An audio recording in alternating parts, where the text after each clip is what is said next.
You want a macro PvT build that offers a lot of freedom, a high potential skill ceiling, while also basically being a free win if you do it right? Let me introduce you to this bad boy. I'm HolyHit, a certified DT lover, and today I will be bringing you one amazing macro PvT build order played by the one and only MaxPax's versus the biggest of Gabes.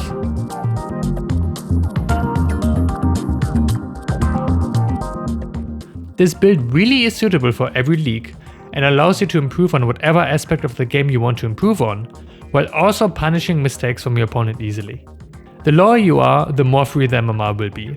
The higher you get, the better your transition will get. It is one of those it just works builds, which is why it is thrown in by almost every Protoss player in long series at some point.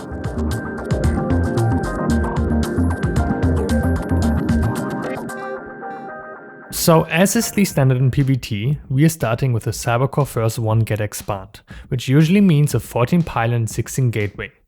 However, MaxPax's instead goes for a rather unorthodox opening, the 12 pylon 13 gateway. This allows MaxPax's to go for a quicker adept, defending potential cheeses easier while also being able to pressure a standard opening from a Terran easier. The 13 gateway will be followed up by a chrono boost, then a 15 gas. When finished, one probe will be pulled off of the minerals for 15 probes in total on the minerals.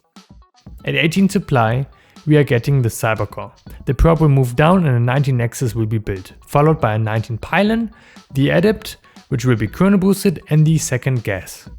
Because of the added safety, MaxPax's isn't going for a scout with this probe.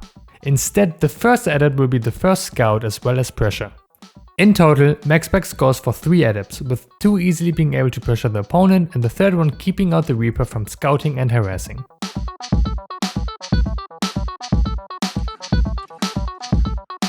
With the opening part out of the way, let's go to the tech transition. The Twilight, being the tech of choice, gets put down at 230 or 28 supply. An optional battery started at 245, which I'm pointing out mostly because getting 1 or 2 batteries is never a bad thing, as long as you stick to these key timings I'm mentioning. Don't make your life hard. At 33 supply or 255, we then get the Robo. From the Terran perspective, a Robo after a Twilight indicates some form of aggression coming. Mainly 4-gate blink or DTs, so it would be great to stop the Terran from scouting this. After the Twilight is done, MaxPax's gets the DT shrine as soon as the money is ready for it, which in this game is about 320 or 38 supply. A second gateway is added afterwards, followed by a prism with a Robo finishing and another gateway. A total of 3. The exact timing of the gates isn't too important here, as long as the prism gets out in time. Gas is added at 420, 46 supply, will enable transitions after the drop. Now the timing you want to hit is at least 445 with the prism and the DT warping in. You should be able to get 2 DTs going and then have the decision to make between splitting your DTs up or dropping both into the main. If the Terrans split too greedily, 2 DTs do surprisingly well against a small number of Marines. And right after the warp in, we'll be getting Blink to prepare the following macro game and the transition. Now in a lot of games you just got some free MMR. You're welcome. In case the Terran was prepared for it though, luckily MaxPax's has to play a real game as well, since he's playing as the biggest of Gabes, who has indeed scouted the DT shrine earlier. At 515 he is grabbing the third base to further transition into the macro game, while also warping in 2 more DTs in the front to potentially go for an Archon drop.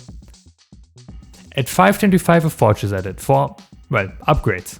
Now from here on out the game opens up massively for the Protoss, depending on what the game state is and what your preference and playstyle is. The 3 meta macro transitions are into a Mass Gate style with the second Forge, a Storm Focus style with the High Templar Archives, or what MaxPax's will be showing here, a Robotic Spay and Colossi.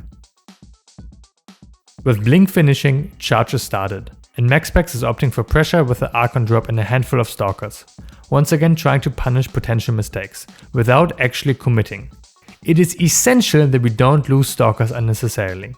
Having a handful of Stalkers in your army is great for anti-air and some added damage, for example having up to 10 to one-shot medevacs. However, adding too many Stalkers or having to replace Stalkers will not only delay your tech, but production as well, because you can't build more Zealots if you're building Stalkers, and Zealots are the good core units in your army. Micro-wise, MaxPax's is trying to get some damage done with the Archons. As Archons are very tanky, the main thing to worry about is to not lose the prism. Macro-wise, we're setting up the minimum amount of static D, cannons and mineral lines, shield batteries in the base, while getting the gateway count up to 8 to 10 without building units in the meantime if possible. That way, the big gateway explosion will enable the perfect abusing of the economic advantage we have gained. As you can see at 730, we now have a beautiful Protoss army with 2 Archons already there, Colossi count high, Stalkers for the anti-air and Zealots for the core. And the game is our playground. With that said, I really hope you enjoyed this video and will subscribe to the channel, or maybe check out the other builds and guides on the ESChamp guide playlist, and of course ESChamp.com for more StarCraft shows.